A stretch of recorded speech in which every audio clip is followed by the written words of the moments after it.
Komisi Pemberantasan Korupsi menggeledah gedung sekretariat daerah di lingkungan pemerintah Provinsi Jawa Timur dan menyita 3 koper. Tol Semarang-Demak sesi 2 sepanjang 15 km pada Kamis pagi resmi dibuka secara fungsional, dilakukan selama 2 pekan secara gratis. Memperingati Hari Ibu yang jatuh pada hari ini, para ibu dari berbagai kelompok memeriahkan dengan menggelar lomba vokal group. Selamat sore pemirsa, selama 30 menit ke depan kami akan menemani Anda bersama saya Amanda Soraya. Inilah kabar Indonesia.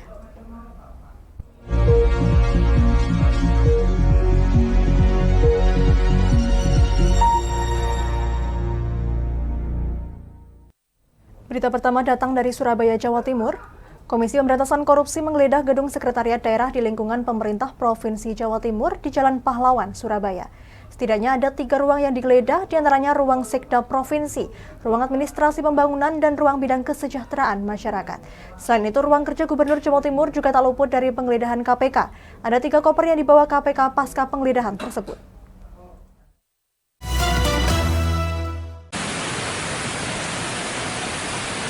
Tim penyidik KPK mendatangi kantor Gubernur Jawa Timur. Penggeledahan ini diduga berkaitan dengan operasi tangkap tangan atau OTT Wakil Ketua DPRD Jawa Timur Sahattua Simanjuntak.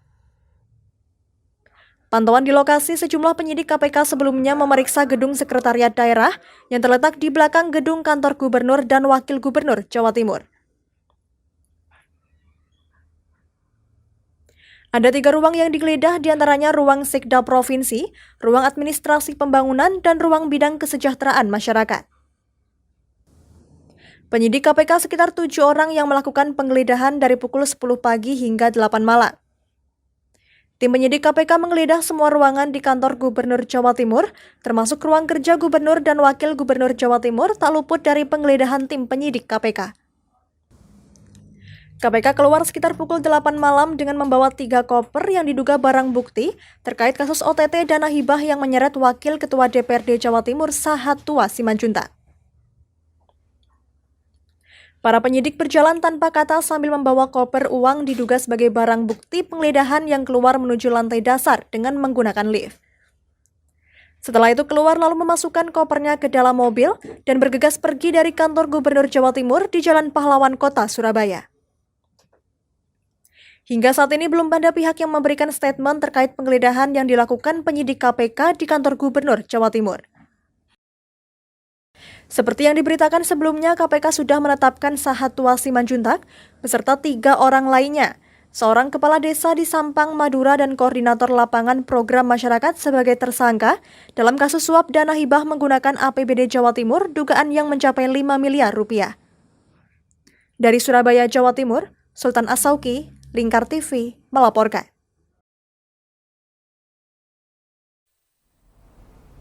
Kita beralih ke Pati, Jawa Tengah. Ketua Persatuan Wartawan Indonesia atau PWI Pati mendesak pihak kepolisian untuk serius menangani dugaan kasus pemerasan yang dilakukan oleh oknum wartawan. Ketua PWI Pati menilai polisi harus mempunyai atensi lebih agar keberlanjutan kasus ini bisa terselesaikan.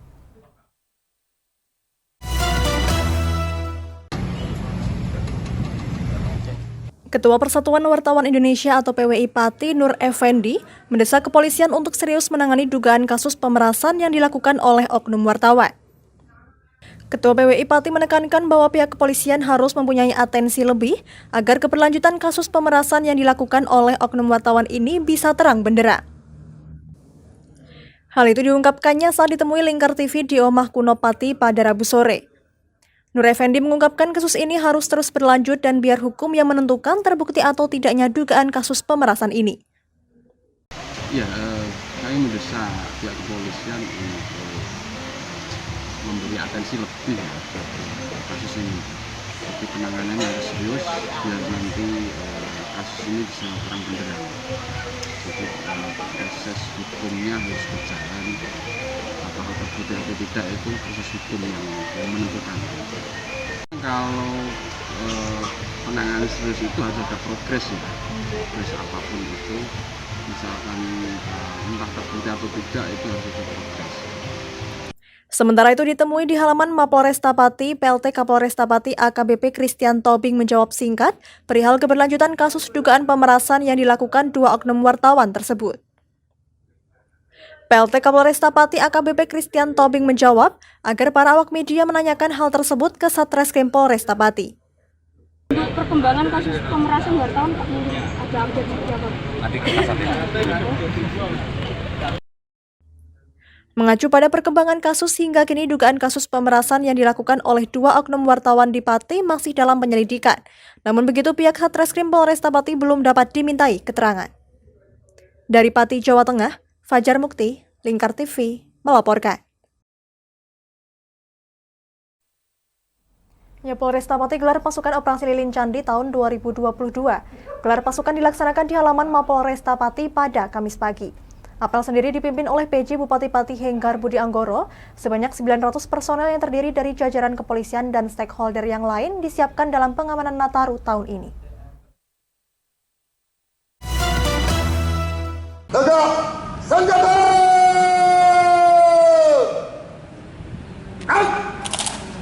Polresta Pati gelar pasukan operasi lilin candi tahun 2022. Gelar pasukan sendiri dilaksanakan di halaman Mapolresta Pati dan dipimpin langsung oleh PJ Bupati Pati Henggar Budi Anggoro pada Kamis pagi. Dalam sambutannya, PJ Bupati Pati Henggar Budi Anggoro membacakan amanat dari Kapolri Jenderal Polisi Listio Sigit Prabowo. PJ Bupati Pati mengimbau sejumlah pihak agar saling bahu-membahu dalam proses sosialisasi di akhir tahun ini, terutama terkait keberadaan pandemi yang masih ada. Ia juga menuturkan tujuan dari apel gerakan pasukan ini untuk memastikan kesiapan pelaksanaan operasi lilin tahun 2022, baik kesiapan aspek personel dari beragam unsur maupun sapras penunjang. Perayaan Natal di gereja-gereja ini juga sudah kita coba antisipasi bersama kaitannya dengan keamanan dan ketertibannya. Nanti seluruh stakeholder terkait juga melakukan pengamanan secara bersama. Bahkan tadi arahan Pak Kapolri, kita mencoba melibatkan ormas-ormas keagamaan yang ada. Jadi sehingga nanti di situ akan muncul sinergitas kita bersama, seluruh kepentingan dan juga sinergi bersama dengan ormas keagamaan yang ada di Kabupaten Pati ini. Sementara itu, PLT Kapolresta Pati AKBP Christian Tobing ditemui di lokasi yang sama mengungkapkan pihaknya menerjunkan 750 personel dalam pengamanan Nataru kali ini. Namun begitu masih ada tambahan 150 personel dari stakeholder terkait. Ya, pendirian pos pengamanan ada di alun-alun Pati, kemudian ada di Juwana, di alun-alun Juwana. Itu kita melakukan pelayanan pengamanan kepada masyarakat yang juga nanti dilengkapi fasilitas untuk masyarakat nanti bisa apabila dalam perjalanan jauh nanti bisa beristirahat di tempat pos pelayanan dan pengamanan tersebut.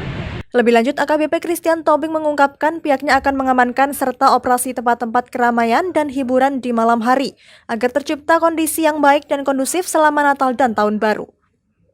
Dari Pati, Jawa Tengah, Fajar Mukti, Lingkar TV, melaporkan.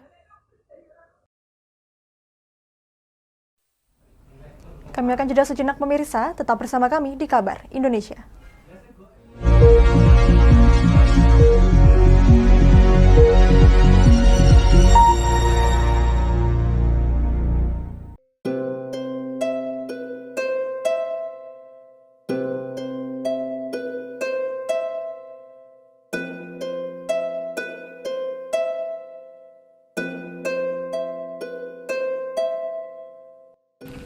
Wah, iki yo siaran TV wae apik temenan. Filme cocok karo suasanane. Elah.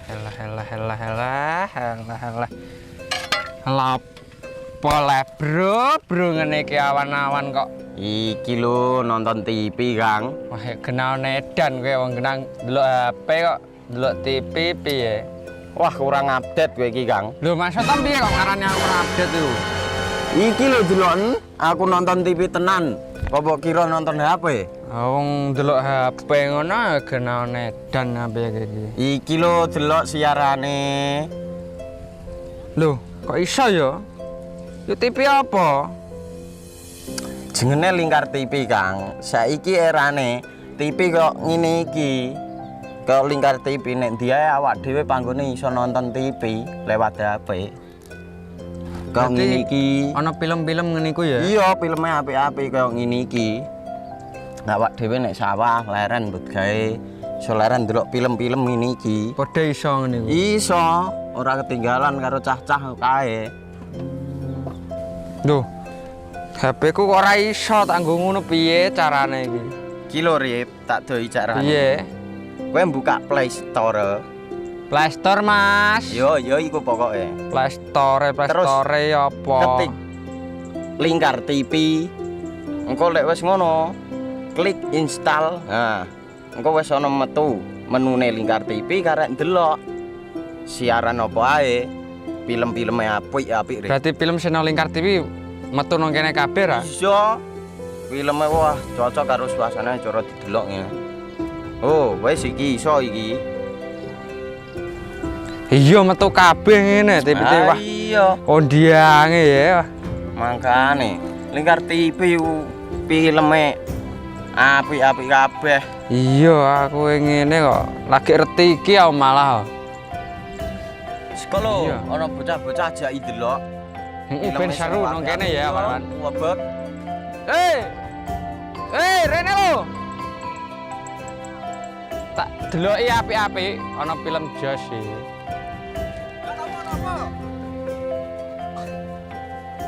Rene go Rene. Oh iki lho tak deloki film nang Lingkar TV. Api ya bentuke ya. Solutif dan terpercaya.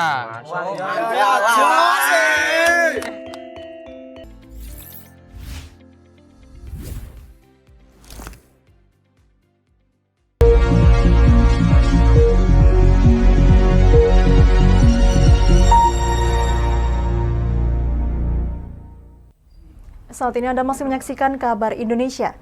Tol Semarang Demak sesi 2 pada Kamis pagi resmi dibuka secara fungsional. Jalan sepanjang 15 km tersebut dibuka guna mengantisipasi kemacetan di hari libur Natal dan Tahun Baru. Namun demikian, pihak PT PP Semarang Demak selaku konsorsium penyedia jalan tol masih menunggu surat keputusan Menteri terkait sertifikasi layak operasi jalan tol.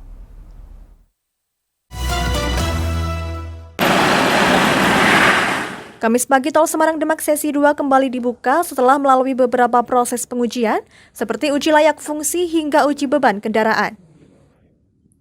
Pembukaan fungsional ini dalam rangka menyambut Natal dan Tahun Baru untuk mengurai kepadatan arus lalu lintas Semarang-Surabaya di Jalan Pantura.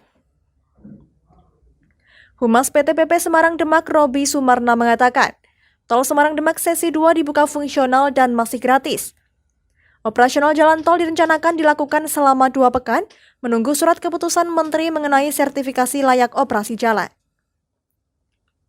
Selain sertifikasi, pihak PT PP juga menunggu keputusan pengenaan tarif tol Semarang Demak. Robi menambahkan operasional tol untuk Natal dan Tahun Baru ini direncanakan dibuka hingga tanggal 2 Januari 2023. Kemarin mungkin saat kita buka ya sementara untuk antisipasi kemacetan di Wonokerto hanya terbatas golongan 1. Pada hari ini kita buka untuk semua golongan. Jadi bis pariwisata, bis besar dan truk juga sudah bisa lewat di tol kita. Jadi tidak ada batasan. Sementara itu dibukanya kembali jalan tol Semarang Demak disambut positif masyarakat pengguna jalan. Para pengguna jalan mengaku terbantu dengan adanya jalan tol yang mampu memangkas waktu tempuh. Selama ini warga mengeluhkan dengan kondisi jalan di Jalan Pantura yang sering terjadi kemacetan dampak dari adanya rob dan jalan rusak. Kalau lewat Pantura, waduh, kalau dari Semarang ke Demak ini, kalau saya mengelaju ini sekitar 50 menit ini dari Semarang ke Demak. Ya.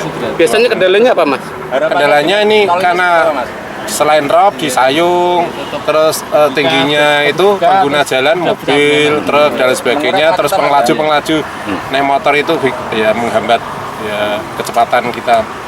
Artinya dengan adanya jalan tol ini mampu mempercepat perjalanan? Ya jelas, sangat mempercepat transportasi kita ke Demak, ini dari Semarang ke Demak, ya, lancar banget. Ya. Tol Semarang Demak sesi 2 membentang dari Kecamatan Sayung dengan eksit tol di Jalan Lingkar Demak sepanjang 15 km. Meski telah dilakukan beberapa pengujian dan sempat dilakukan buka tutup jam operasional, namun hingga saat ini Jalan Tol Semarang Demak sesi 2 belum diresmikan pemerintah. Dari Demak, Jawa Tengah, Ismail, Lingkar TV, melaporkan. Ya pemirsa, dalam rangka peringatan Hari Ibu yang jatuh pada tanggal 22 Desember, para ibu yang tinggal di lereng Merapi, tepatnya di wilayah Kapanewon Cangkringan Sleman, ikuti gelaran lomba vokal grup.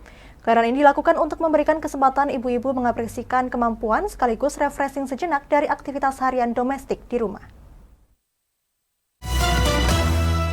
Dan dapat berkumpul di surga. Terdiri dari 5 hingga 6 peserta dari setiap regunya, para ibu yang mengikuti lomba vokal grup ini terlihat sangat antusias. Meskipun para ibu ini bukan profesional dan jago dalam seni olah suara, tetapi kepercayaan diri dan semangat patut diacungi jempol. 9 kelompok vokal grup yang berasal dari kelompok PKK maupun kelompok masyarakat dari berbagai desa di Kapanewon Cangkringan ikut dalam gelaran ini. Dengan menggunakan pakaian yang beragam dan unik, para peserta ini diminta menyanyikan 2 buah lagu dari 3 buah lagu yang disediakan. 1 buah lagu wajib yaitu Mars PKS dan 1 lagu pilihan antara lagu Mars PKK atau Sleman Sembodo. Menurut Yani Faturrahman sebagai pemrakarsa acara, kegiatan ini sengaja dipilih untuk memberikan kesempatan para ibu untuk mengekspresikan diri. Bukan semata kemenangan yang diraih, tetapi juga bagaimana memberikan kesempatan para ibu untuk berani tampil di depan umum sekaligus bersosialisasi dengan berbagai kelompok lain. Kegiatan ini sekaligus sebagai sarana refreshing bagi ibu-ibu setelah berkutat dengan berbagai aktivitas domestik di rumah. Membina ibu-ibu ini untuk bangsa kita agar semakin baik, anak-anak jadi semakin baik, dan harapan kita nanti ketika kita memperhatikan ibu-ibu ini dengan sebaik-baiknya dengan kegiatan-kegiatan pembinaan, baik pembinaan mental, spiritual, juga pelatihan-pelatihan, harapan kita nanti ibu-ibu ini menjadi ibu-ibu yang produktif, ibu-ibu yang nanti di keluarga akan semakin mantap begitu dalam membina anak-anaknya ke depan. Selain ini, untuk semakin menyemarakan suasana dalam kegiatan ini, para ayah juga diberikan kegiatan pendamping yang menarik.